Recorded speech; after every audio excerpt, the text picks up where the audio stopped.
Good afternoon, Recording in everyone. I'm just going progress. to give it a few seconds for people to join. But in the meantime, welcome to Affirm's Fireside Chat. They do these on a quarterly basis. My name is Harry Bartlett. I'm a fintech analyst here at Rothschild & Co Redburn. I'm very happy to be joined by Rob O'Hare, who's the CFO at Affirm. Rob, thanks for being with us today. Yeah, great to see you. Thanks for hosting this. Pleasure. Now, look, in terms of the format of the call, so Affirm give the opportunity to retail investors to also put their questions to Rob. So the questions today are going to be a mix of my own and also some retail questions. So, Rob, if you're happy, we'll crack on. Yeah, sounds great.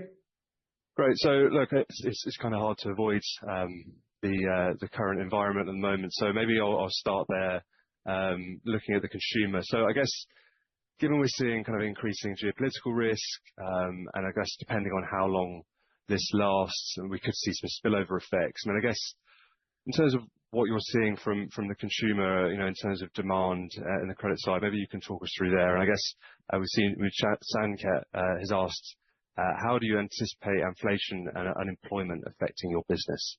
Sure. Maybe taking the questions in order. I mean, in terms of the elevated oil prices, it's really too early for us to see any sort of discernible trend coming out of this heightened environment that we're in. Demand continues to sort of pace along, with sort of steady growth rates, consistent. It's been pretty consistent throughout the quarter. So, really nothing that we can point to that would say the current elevated fuel prices are causing stress with the consumer. Although, in the long run, we would expect that this could have an impact if the current prices stay elevated. I think that's the question mark that we have on our side. Is just we don't know the severity or the extent or the how long sort of this heightened environment will persist. So, in terms of how we operate our business, I mean, we underwrite every single transaction with every consumer every time. And so that allows us to stay current with our consumers. And we think that allows us to be really nimble if we do find ourselves in an environment where the consumer is seeing stress. Again, that's not what we're seeing today, but we're confident that we'll be able to operate in that environment if that's what happens next. So, that gives us a lot of confidence that we don't necessarily need to predict what the impact of rising oil prices will be in 6 months. We can continue to be iterative and course correct and make sure that we set the right underwriting posture as we go. And, we're large enough now that we originate on average like $150 million of loans a day. And so, really looking at the early repayment signals that we see when the consumer gets to their first repayment event, which for us is typically 30 days after origination. So that's the best leading indicator that we have. And looking at sort of that first payment event and the level of delinquencies that we see, that tells us if we have the right underwriting posture or not. Sure. Yeah. I mean, I guess you've kind of touched on it there, but maybe you could talk about, I guess if we're thinking about going into maybe a slightly more contractionary period, some of the other tools you might have in that scenario. And I know you've very helpfully disclosed in the past that you would expect kind of a 50% increase in credit stress leading to about a 10 percentage point reduction in GMV growth. So maybe for some of the investors, you could help to kind of contextualize that in terms of, how you're thinking about the assumptions there and how that scenario might manifest. Sure. I mean, maybe to level set, we run most of our large merchant programs in a way where the sort of last loan that we would approve from a credit spectrum perspective is going to be break even or better. And so when we're thinking about a situation where we feel like we need to tighten our underwriting posture, the loans that we're taking out of the system are not huge contributors to our profitability, right? We're sort of starting with break-even loans at the low end of the spectrum, and we're gonna find a new equilibrium point where, with the added theoretical stress in the system, we'll set a new break-even point and we'll underwrite and run the business to those levels. So what that means is that we would expect to see some sort of slowdown in GMV, but in terms of the profitability headwinds, those should be pretty minimal because, again, most of our profitability is coming from sort of the middle to the upper part of our credit spectrum. And so taking sort of loans that were previously break-even out of the system and finding a new break-even point, that, again, there's not going to be as much impact to the business at large. But in terms of how we would implement those tightenings, there's a lot of levers that we have at our disposal. We can do things like asking the consumer to make a down payment up front as part of the transaction. That helps us take risk out of the system if the consumer has some skin in the game, so to speak, and is paying down a portion of the loan on day one. We can play with term lengths. Shortening term lengths is another way to take risk out of the system for us. And again, we can ask the consumer to give us more information as well. That's something increasingly that we're doing, especially for consumers that are sort of at that marginal point in our underwriting. If we can get some more information about the consumer's financial health, that can allow us to get to a yes or present a set of terms that would be sort of putting our best foot forward and making sure that we maximize conversion for the merchant partner there. So, and then, again, after all of those, we can also just adjust the minimum credit score that we would say yes to within a given merchant program. Sure. No, it's very helpful context. I guess one of the other areas of focus we're seeing in the market at the moment is this private credit narrative.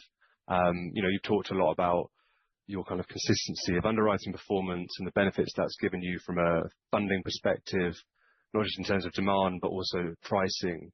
But we have seen obviously some concerns there. So I guess given that, what would you say around the kind of interest of buyers in the market for Affirm loans? And is there kind of a plan B if that interest dwindles? So maybe you could just talk about how Affirm's positioned from a funding perspective and across the various channels. Well, I think I'd be remiss if I didn't call out our 2026-2 securitization, which literally just closed yesterday. Really a fantastic outcome in terms of what we saw and heard from the market. We launched with a $500 million deal. There was enough demand in the book for us to upsize that to a $750 million deal. We were still something like 2.5 times oversubscribed against that bigger quantum. We only did 3 days of marketing, versus what typically we would do a 5-day marketing period. And so with all that, we were able to price at an all-in spread of 116 basis points for what is a 3-year offering. If you compare that to our last 3-year offering, we actually brought spreads in by 8 basis points versus the deal we did in late 2025. So like for like, I would say the demand for our ABS issuances is as strong as it's been.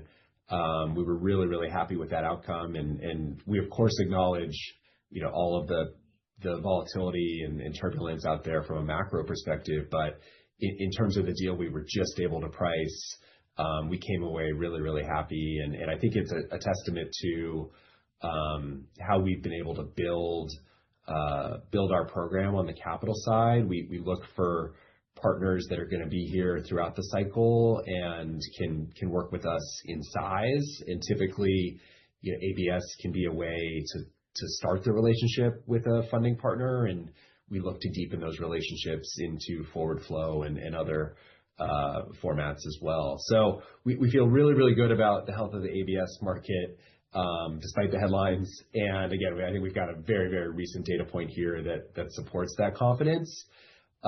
If we were to see some sort of dislocation in the ABS market, we've been really thoughtful about how we've crafted our capital program. ABS is just one channel that we utilize to fund the business. We also have committed forward flow loan buying relationships with several counterparties. We typically ask for at least a 2-year commitment from those counterparties, so we know that there's capacity there when we need it. And then lastly, we utilize warehouse loans from several large bank counterparties. And warehouses, to get to the second part of your question, warehouses is where we tend to keep most of our unused capacity.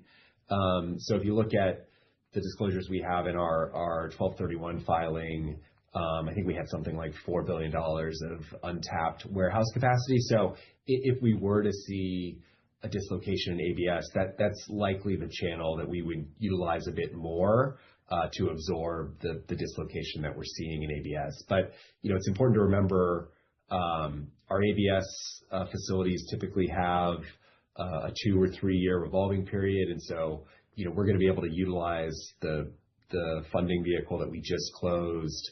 We're going to be able to utilize that capacity for the next 3 years before the facility starts to amortize. So we feel really, really good about our funding capacity. And again, I think we've built the program in a way where we can sort of move in and out of various channels if for whatever reason the market does experience a dislocation.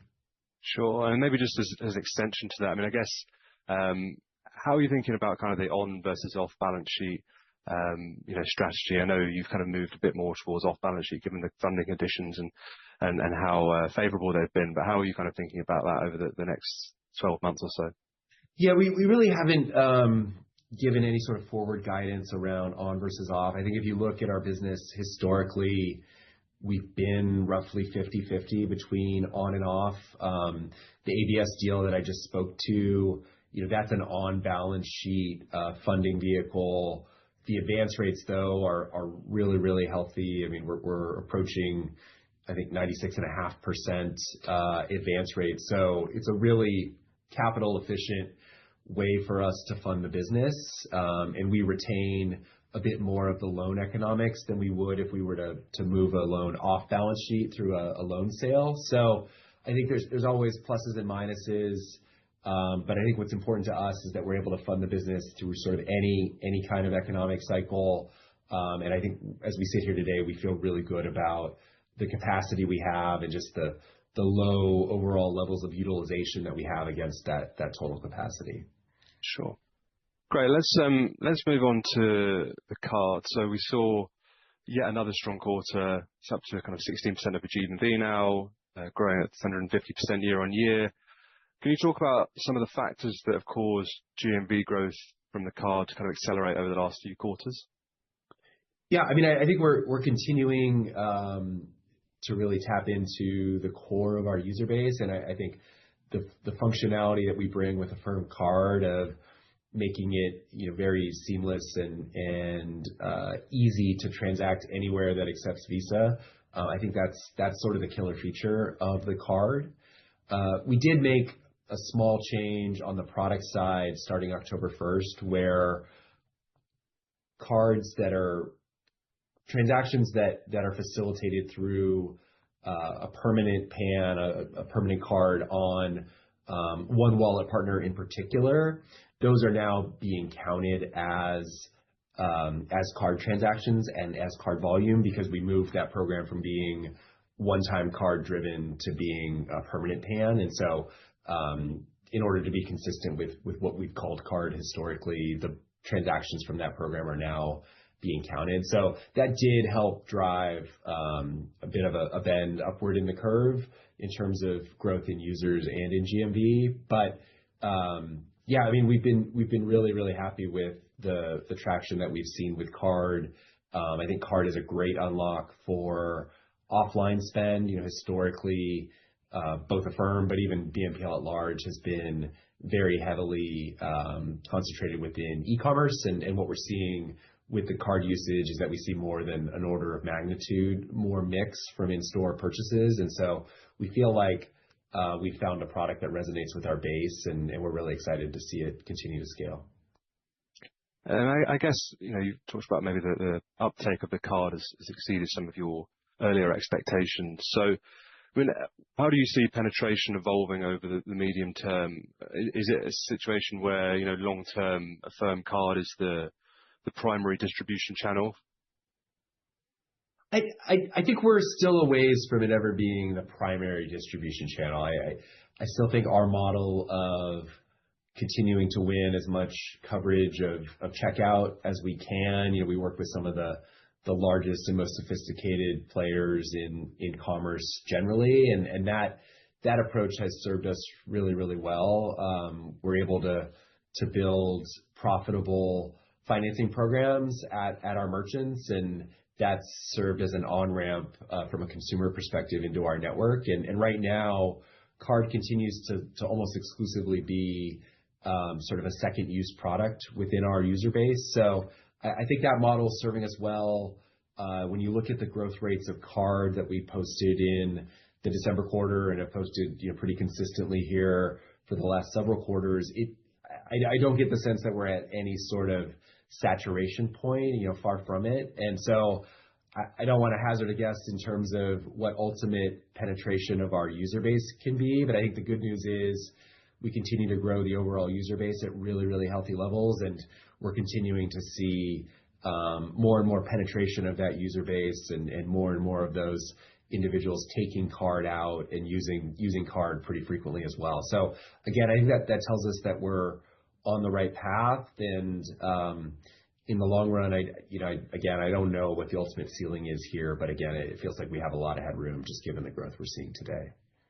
Yeah, I mean, you touched on the penetration of the user base, but I think one stat you talked about in the past is the kind of trying to reach that 7,500 spend per user. So maybe you can just talk a bit about how you bridge to that point. I mean, how do you go from, a product that's used maybe once or twice a month to kind of a regular top of wallet product, and the sorts of product innovations you might see there? Yeah, I mean, really that the target that we have of $7,500 per cardholder of Affirm spend, that really is rooted in some industry data and some survey data that we've done within around sort of what we believe our core user is, and that's the rough discretionary spend that we would expect in a given year from a user with sort of the profile that we see in our business. So I think that's a target that just is focused on capturing as much of the discretionary spend that we can within our users. And I think the way that we do that is just continuing to put the right offers in front of our users. Increasingly that's a mix of 0% loans and interest-bearing loans. And I think our ability to go from 30 days out to 36, or in some cases 48 months, and then also on the other axis to do anything from a 0% APR up to a 36% APR, that allows us to be incredibly flexible in terms of the offers that we put in front of consumers. And thus far, that's served us really, really well to make sure that whatever the consumer rather is solving for, whether it's a low APR or longer terms that may help smooth out their monthly cash flow and help them manage their personal budgets, we can sort of be there with the right offers. And increasingly, we're using the data sets that we've been able to compile over almost 15 years to make sure that we're optimized as much as we can be in terms of that offer set that we're presenting to the consumer. So, I think we're still very early, both in terms of overall card users, but even in terms of annual spend. And that's how we arrived at that target, is really just looking at getting to a much higher percentage of share of wallet with our consumer. Sure. Very clear. If we move on now to talk about the 0% APR, again, another very strong driver of growth, strongest growth in terms of the products across your kind of three main products. In terms of penetration, where are you in terms of the number of merchants, or volume of merchants in terms of those offering 0% APRs? Again, I think that we're never done there.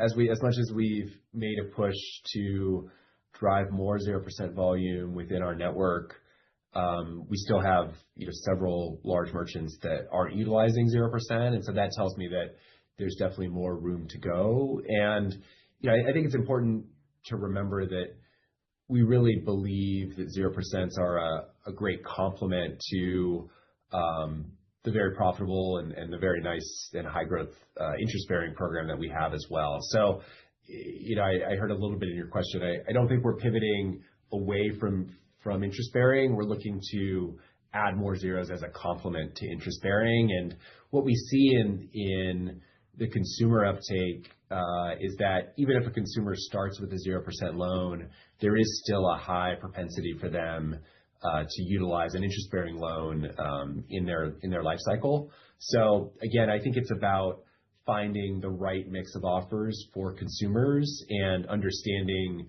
what works for a consumer for a specific transaction. Again, for smaller dollar transactions, Pay in 4, may be the best offering for them. It's zero interest when we do it. There's no late fees, but it is a very short-dated loan. And so for larger ticket items and more considered purchases, our consumers tell us that they really value the term length that we can go out to, just because that allows them to get that monthly payment down to an affordable level. So again, there's definitely not a one-size-fits-all. And I think given where Affirm is in its life cycle, we really want to make sure that we have a full set of offerings that can resonate with any consumer. Yeah, I mean, maybe just kind of touching on that. I mean, I guess as a product, do you think that arguably 0% kind of open you up to a wider customer base? I'm thinking maybe, the higher income user who may not typically use interest bearing, or maybe if we think about international markets where maybe there's less kind of propensity to use credit products, do you think that has a wider product market fit? Yeah, again, I think it's a really important ingredient, and again, I think given where we were coming from in terms of our interest-bearing mix in the program, when we started to lean a bit more into 0%, I think it felt like adding more 0% made sense for the network overall. But it's really hard for us to pick, one single loan product and say that's the best one for any given market, just because we really do aim to support such a wide breadth of transactions and average order values. And so, and again, I think in the context of the merchants that we work with today and the merchants we hope to work with in the future, really having that flexibility around being able to support transactions across the spectrum, and also flexibility around, frankly, how we construct the financing programs at a given merchant. Some of our largest merchants are very, very cost of acceptance focused, and driving an interest-bearing program allows us to monetize the consumer side of the equation and craft a program that allows us to get that prominence at the point of sale with a large merchant and make it cost effective and help them reach both their cost and their conversion targets in their business. So again, we really, we try to craft programs that work for our consumers and work for our merchants, and it's really not, we're not ever focused on one single product as the end all be all. I think it's always sort of a multivariate calculus here to make sure we have the right program that works across a wide range of transactions. Sure. Maybe let's move on to kind of margins. I think one of the areas that people have been talking about quite a lot is the kind of mix shift to 0% and the kind of potentially dilutive effect that has on net take rates. And obviously there's a lot of offsets in there. But I guess if you're thinking about the business and the mix going forward, how do you balance some of those lower net take rate products versus growth? Well, again, I think we've got a long-term range that we've established of wanting to be in the 3 to 4% revenue less transaction cost as a percentage of GMV. That's a mouthful.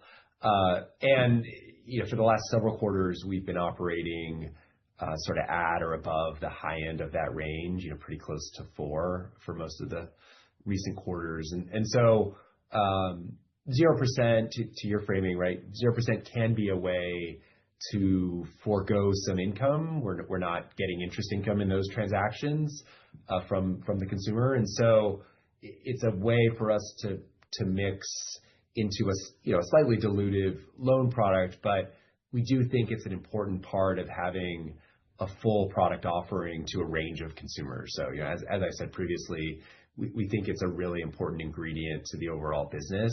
And, when I look at the business from a financial perspective, again, we're printing unit economics that are at or above the high end of our long-term range of 4%.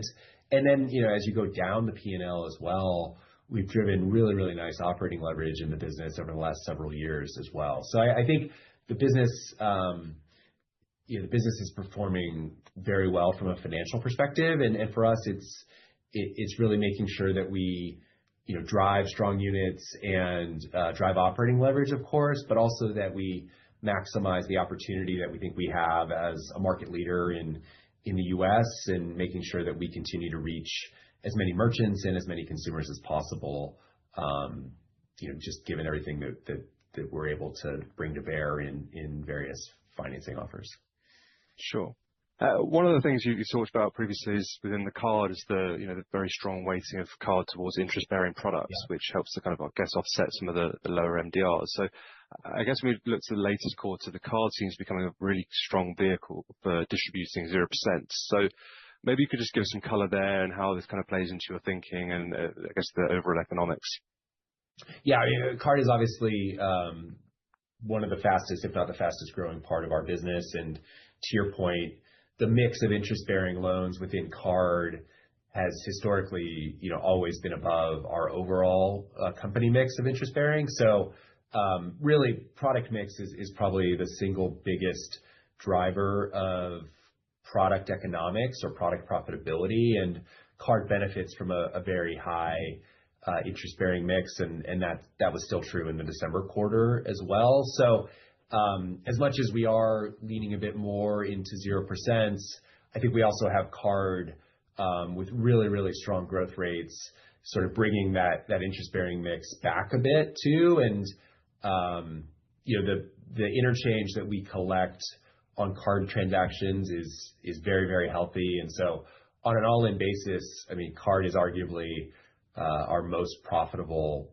product, depending on how you define products at Affirm. But that collection, those loans, and the other thing that's important to remember, because it is almost exclusively a repeat use product, getting through that first transaction, the first transaction with a new consumer tends to be the riskiest from an empirical basis. And so because we're benefiting from positively selected and repeat borrowers that we've already underwritten once, that does help take some of the credit losses out of the product as well. So that combination of really high interest-bearing mix and then a pretty favorable credit setup, those two things contribute to really, really nice profitability in the card.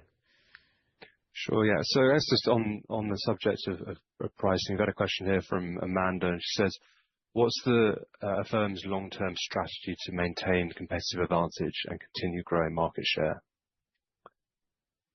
I think for us, I think that one of the things that is unique about Affirm, particularly in the U.S., is the breadth of loan products that we offer. Most of our competitors are very highly concentrated within Pay in 4 transactions, and there's a lot to like about Pay in 4 transactions. But if you just look at how the product works, you really are dependent on a relatively high merchant discount rate. The merchant is driving the lion's share of the revenue in those transactions. And so I think it can be difficult to penetrate some of the more cost of acceptance focused large retailers in the US if Pay in 4 is your only product offering. And so I think what's been really advantageous to Affirm is our ability to craft financing programs that meet the merchant's cost of acceptance needs, but are also nicely profitable for us, and also convert well and put offers in front of consumers that resonate with those consumers as well. So I think that sort of that triangle of conversion, cost of acceptance for the merchant, and profitability for us, I think we've been able to win across all three of those considerations. And we do it by crafting a program that has maybe some 0% volume to drive conversion for the merchant, but also we can build an all interest-bearing program if we need to, that'll still convert, plenty well for the merchant, and help them lower their cost of acceptance. So again, similar to the 0% question, we can sort of build a program that optimizes for the merchant's needs, and we have a lot of confidence that we'll figure out ways to make that program, drive growth for the merchant and can drive increased levels of conversion over time too through optimizations. Yeah, that's great. I mean, I guess just on the subject of kind of competition and some of the areas where you have innovated, I guess, on product. Be interested to talk about Adapt AI and Boost AI, sort of uptake you're seeing from merchants, and I guess how important those tools have been in terms of when you're having conversations with new merchants. Yeah, Adapt AI is sort of on our direct-to-consumer side of the house, and those optimizations are live and running, and we control those surfaces, and Adapt AI really helps us optimize the set of offers that we present to a consumer for any given transaction, and making sure that we're driving as much conversion and as much take up is the term we use, take up by the consumer. So those are live today and helpful.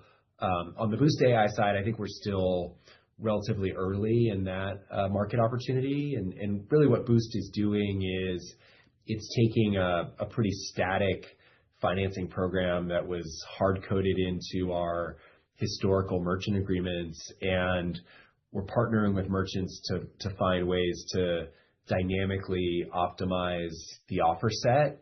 So maybe moving away from a static 3, 6, and 12-month set of offers that the merchant might be presenting on their sites to finding the right set of offers across a range of AOVs. It's sort of a dynamic calculus to make sure that we drive as much conversion for the merchant, as much GMV as possible, and also making sure that we drive strong unit economics throughout those optimizations on the Affirm side too. So it does take a lot of trust with the merchant, and just it does require repapering our contracts, and so we're in the early innings of getting that rolled out. But it's something that's really exciting because what we've seen in the early data is it's GMV lift for the merchants, it's higher take up for our consumers, which means we're putting a better offer in front of them, and it's we're benefiting from the increased GMV, but it's also better unit economics for us as well. So it really is a win-win-win across merchants, consumers, and Affirm. And so we're confident that we're on the right track. There is a lot of blocking and tackling with merchants to just get through some of these amendments that we need to get this fully rolled out. Sure. Let's move on to talk about some of the longer term trends. Agentic commerce, I know it's received a lot of attention. I know we're still kind of in the foothills of that, but quite recently we heard that OpenAI was kind of retreating from its instant checkout within ChatGPT after only 5 months. So it seems like we're kind of shifting back to a world where transactions may be completed in websites or in apps, rather than this kind of new model that people were expecting. I guess, did that news surprise you? And how does that change how you're thinking about the agentic commerce opportunity? I don't think it changes anything on our side.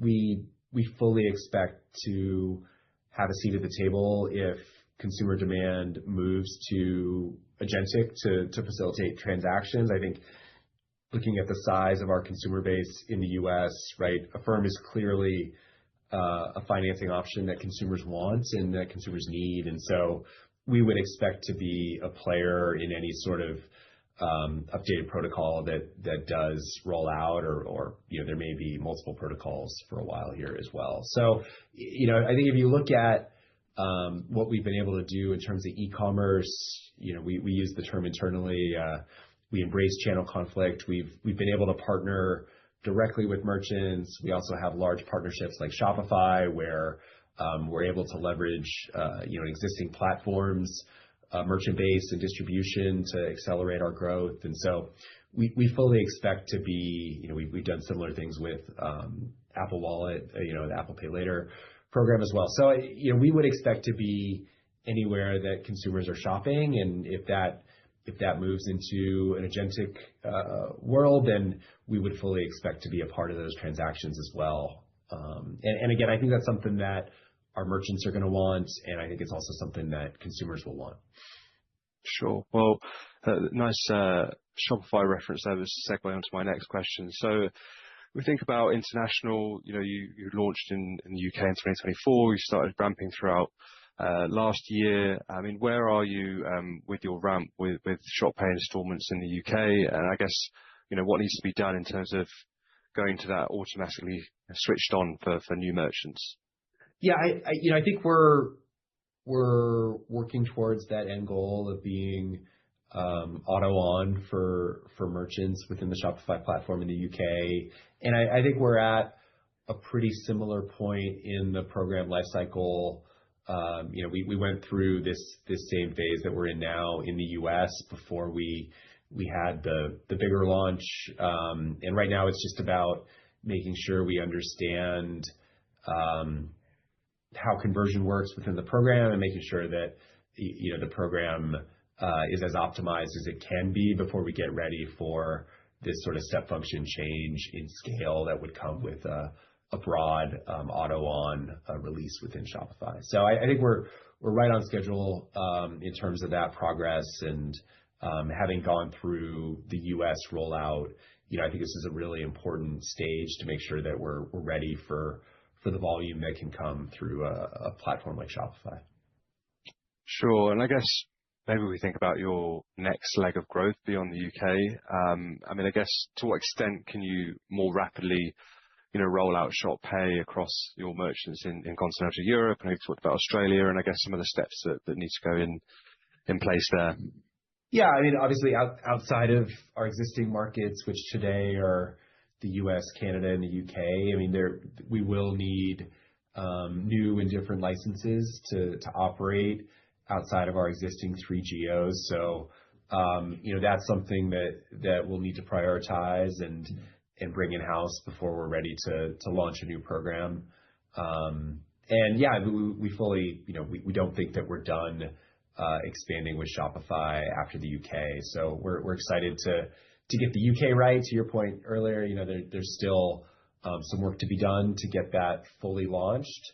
And then we'll start to talk about new markets when they're a little bit closer to being live. Sure.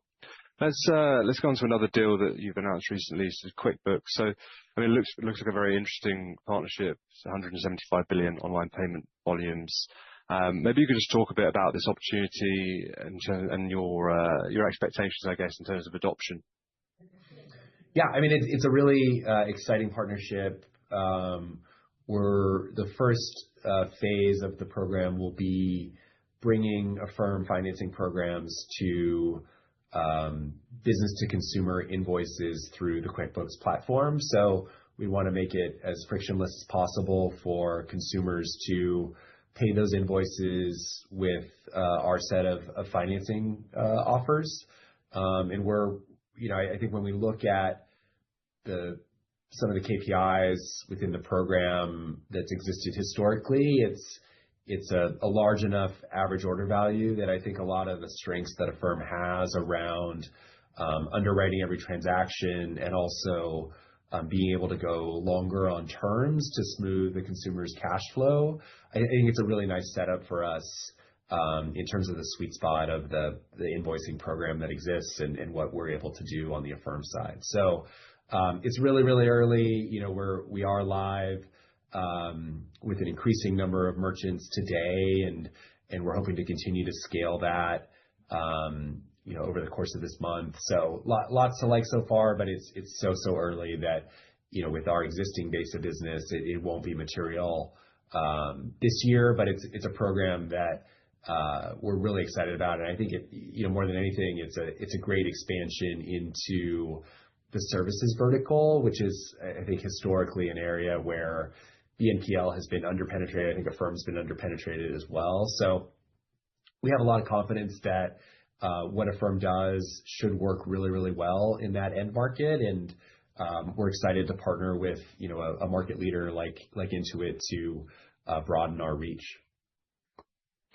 Very clear. So maybe we talk about the bank license next. So obviously there's a funding benefit here, but maybe you could just talk about some of the other benefits that you expect to see from a kind of cost and a product velocity perspective. Yeah. I think one of the things that we're the most excited about is just being able to have Affirm participate in more of the value chain within our product offerings. And so, if you envision a world where we do have a banking subsidiary, that subsidiary could be an originator of loans, which just allows us to be that much closer to the consumer and a bigger portion of the product flow generally. So, there's enough growth in our business, and I think the true sort of ramp of the bank and the scaling of the bank will play out over a handful of years, assuming we are granted the license. And so we're really not thinking about turning off any of our existing banking partners, and we would expect that with all the growth and scale that's on the come at Affirm, that the bank subsidiary would just be, a part of that growth and a participant in that growth alongside our existing partners. So, originating loans is one area. Issuing cards can be another area where we utilize bank partners, and I think over time, we may be able to bring more of that flow in-house, or at least have some redundancy through the Affirm Bank for those workflows. So those are some of the early things, but we are several years out from, again, having a bank that's scaled, and we also want to leave a little bit of surface area to cover at our investor forum in May for the bank topic. Sure. I'll maybe ask one question, but feel free to defer. I mean, I guess, we talked about kind of costs and the benefits there, but where do you see opportunities from a revenue standpoint? I guess longer term, is the vision to position Affirm as a kind of provider of installment credit in any situation where, customers are underserved or penalized by large banks beyond BNPL? And I guess along those lines, we've got a question from Karen, who's asked, will we ever see Affirm finance vehicles or homes? I mean, right now there's a pretty bright line around secured lending, so we don't want to repossess goods from our consumers. So I think autos and homes is a no today. Forever's a long time, so that may change, but today I think that's a pretty clear no for us. And I think the other piece of the question I'm going to defer to May. Okay, fine.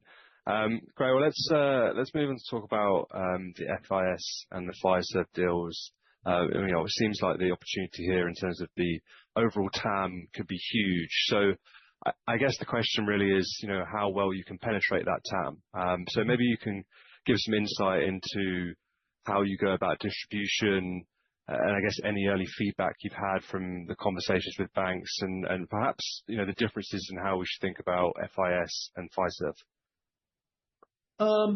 Well, I mean, I think generally we're utilizing the same approach and would have the same vision across both platforms. There can be some differences just in terms of the average size of bank that the various platforms work with, but really, like in a nutshell, the idea and the pitch to banks is there's several small to medium-sized banks that have meaningful debit programs and large customer bases, and we can see in our data, and the bank can probably see in theirs, that they're going elsewhere for financing, right? They're utilizing credit cards, whether it's Capital One or Citi or whomever, to consummate their considered purchases. And with the Affirm Card functionality, we can bring that to the bank's existing debit programs and allow them to participate in those swipes a lot more than they are today. And also,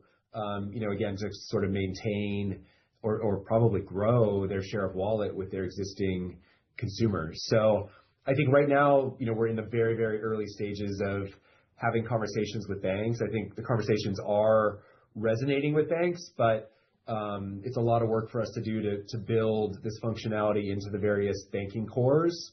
And we're excited to continue to have the conversations on the sales side to hopefully land some early pilot bank partners here. Great. And then I think we've had a question here from Ajmal on kind of capital, I guess maybe slightly longer term, but I guess how do you think about implementing share repurchase programs or dividends? And then, I guess from a distribution perspective, once you reach that point. Yeah, I mean, I think today we do have an existing buyback program for our convertible bonds. And so that's been the place historically where we've returned capital to shareholders, but just by delevering and being opportunistic about how and when we buy back or convert. So I think with that program and the relatively near-term maturity for our 2026 convertible bonds, I think that's where you're going to see us continue to lean in terms of capital allocation. And then in the longer run, again, I think we're still relatively early in being a profitable company. We're really proud of the cash flow generation that we're seeing in the business today. But I think over time, we'll start to give more time and thought to capital allocation just as we see the business continue to mature. And yeah, again, right now, I think the convert is what's sort of front and center for us. Sure. And I guess kind of on the same topic, I mean, how do you think about new acquisitions? I guess Felix asked here, would you think it is a way to accelerate your expansion? I think so. I mean, I think we have a corporate development team that is very active in terms of working through inbound opportunities that we receive, but also, prospecting within various sort of product expansion areas, new markets. So I think it's a really nice complement. I think M&A can be a really nice complement to our existing product and engineering capabilities. And, again, there's always a sort of, could we go faster if we bought something? I think that's often a question we ask internally. And I think that'll be our program going forward as well. Sure. Well, Rob, that's been great. I think we've just about run out of time, but thanks very much for your time today. And yeah, look, if anyone has any questions, please follow up with Zane or Maggie from Affirm's IR team. Awesome. Thanks, Harry. Really appreciate all the questions. Thanks.